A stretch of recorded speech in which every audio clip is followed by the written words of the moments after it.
Hello les amis, nouvelle semaine, nouveau podcast Deadline où, comme toutes les semaines, on essaie de coller à l'actualité, mais à la fois se poser les bonnes questions sur l'avenir du commerce, du e-commerce, du retail, et sur les tendances en général qui nous occupent au quotidien.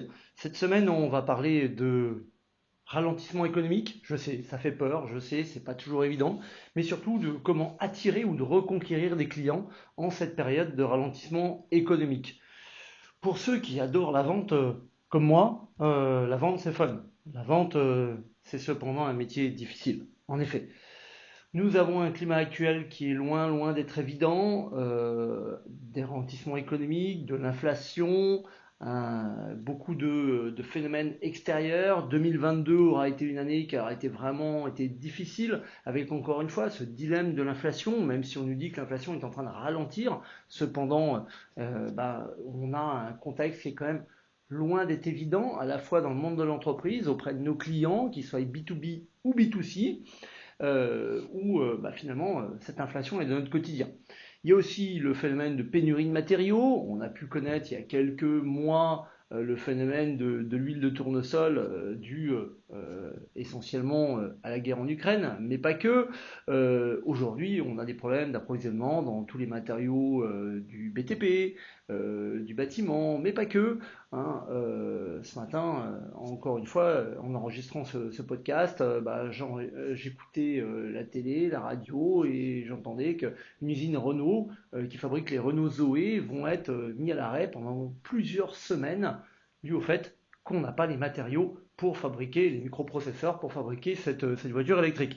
Alors oui, on doit réindustrialiser, mais 2022 et ce début d'année 2023 aura été vraiment une période difficile, avec à la fois un dilemme de l'inflation, mais surtout un impact de cette inflation, de cette guerre en Ukraine, de cette crise économique et ses sources d'approvisionnement sur nos entreprises. Alors, il va falloir se poser la question, finalement, comment j'attire les clients, comment j'essaye de les conserver également, parce que quel va être l'impact de tous ces phénomènes extérieurs sur mon entreprise?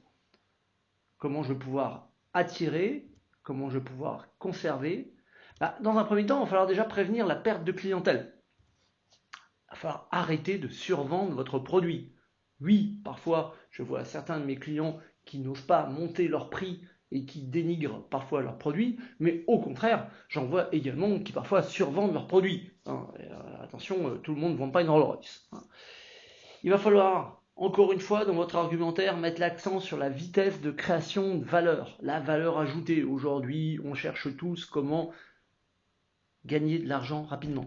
Combien ça coûte? C'est cool. Combien ça rapporte? C'est mieux. Donc, il va falloir suivre la progression des clients grâce à des systèmes d'intégration ou grâce à des statistiques. C'est-à-dire qu'aujourd'hui, il va falloir tout de suite prévenir les clients en disant ah, attention, là, votre chiffre d'affaires est un peu en train de dévisser. Qu'est-ce qu'on peut faire ensemble? Et encore une fois, parler de la valeur et pas seulement du produit que vous vendez. Non, qu'est-ce que je vais vous apporter?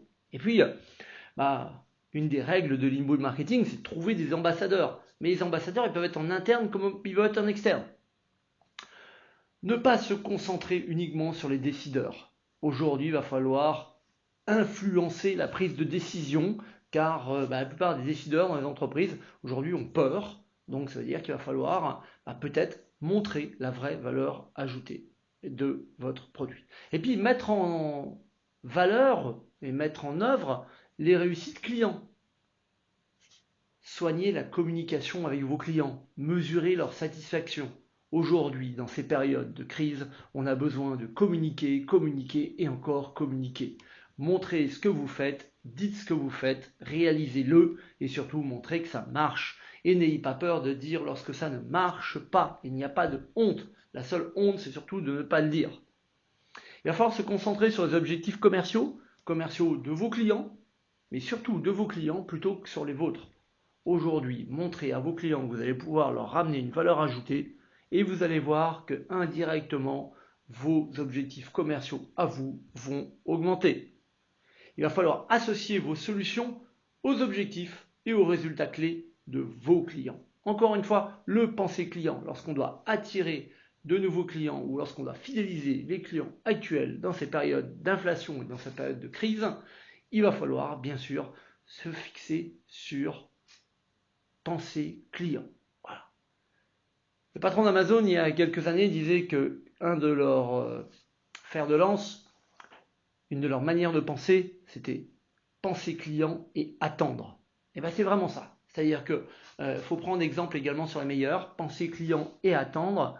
Et puis, encore une fois, renforcer les partenariats. Parce que seul, on va peut-être vite, mais ensemble, on est surtout beaucoup plus fort. Donc, privilégier une approche beaucoup plus centrée sur l'humain. Depuis la période de Covid, on est devenu adepte à la visio, mais il faut peut-être retourner sur le terrain, recommencer à reparler aux gens.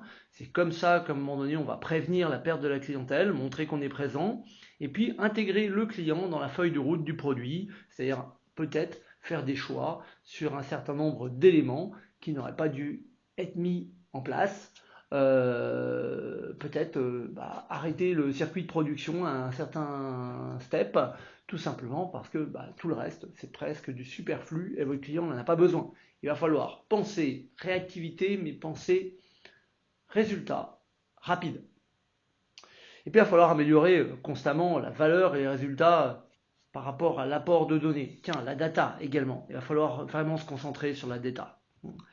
Aujourd'hui, prévenir la perte de clientèle, c'est un premier point, mais il va surtout également attirer et reconquérir des clients. Vous savez, ceux qui sont partis. La reconquête du client commence avant qu'il ne vous quitte, on dit souvent. Oui, sauf que quand il est parti, il va falloir prendre conscience de ce qui n'a pas fonctionné pour votre client et comment demain je vais pouvoir l'aider. Toujours maintenir une relation de travail même après le départ du client. Bonjour monsieur le client, on a travaillé ensemble il y a quelque temps. Où en êtes-vous dans votre projet? Je travaille désormais avec un de vos concurrents. Ok, super, j'en prends note. Sachez qu'on a passé un bon moment ensemble et qu'à l'avenir, on aimerait bien également vous faire encore des feedbacks. On ne sait jamais. En tout cas, ça marche souvent. Ne pas oublier que la qualité l'emporte toujours. Aujourd'hui, en période d'inflation, de crise et au moment où finalement vos clients sont peut-être en train de partir ou sont peut-être en train de décaler leur projet sur le long terme, 2024, 2025, soit parce qu'ils n'ont pas les matériaux, soit parce qu'ils n'ont plus le budget, soit parce qu'ils sont dans une période d'instabilité et ils se posent également des questions, et il va falloir à la fois penser client, à la fois penser qualité, à la fois penser roadmap, orienté client, et puis c'est peut-être le moment d'intégrer de l'IA. Et cette IA dont on parle depuis plusieurs mois, qui finalement est au centre de tout, on a l'impression que l'IA va révolutionner tous nos critères. Non, l'humain est encore très très fort, mais par contre il va falloir peut-être présenter des nouvelles solutions pour résoudre les problèmes, et cette IA, elle peut être à l'intérieur. Et puis il va falloir travailler vos relations presse, créer l'engouement, les réseaux sociaux bien sûr, mais pas que, et derrière, peut-être cibler des annonces publicitaires en fonction des motifs de désabonnement ou en fonction des motifs de départ de vos clients. À un moment donné, il va falloir repenser votre stratégie commerciale. Il va falloir que vous puissiez essayer de regrouper vos clients dans votre CRM, tous ceux qui sont partis, essayer de trouver à un moment donné les motifs de ce départ. Donner la parole aux clients qui vont dans votre sens, mais pas que, pour que vous puissiez identifier ce qui va et ce qui ne va pas. Et puis les aider également à se souvenir des périodes fastes. Il n'y a pas de honte à dire regardez ce qu'on a fait il y a 3 ans, il y a 4 ans ensemble. On se souvient toujours des bons moments. Aujourd'hui, vous voyez que finalement, c'est pas simple. Attirer, reconquérir des clients en période de ralentissement économique, non, c'est pas simple. Pas simple du tout. Bien au contraire. Jouer l'humain, anticiper, miser sur la recherche et développement, et bien sûr, jouer sur la data. C'est le moment ou jamais de vous équiper d'un CRM, on vous le redit assez souvent, car demain se prépare aujourd'hui. Allez, comme d'habitude, j'attends vos remarques, vos questionnements, et puis on se retrouve sur toutes les bonnes plateformes de podcast, ainsi que sur les réseaux sociaux, parce que moi aussi j'aime bien échanger avec vous sur les réseaux sociaux, LinkedIn, Twitter, bien sûr, si vous êtes sur Facebook, sur Instagram, on est toujours bien sûr joignable, sur YouTube également, et puis rendez-vous dans un prochain épisode. sur toutes les bonnes plateformes de podcast. Et donc je vous dis donc à très très bientôt. Ciao ciao les amis.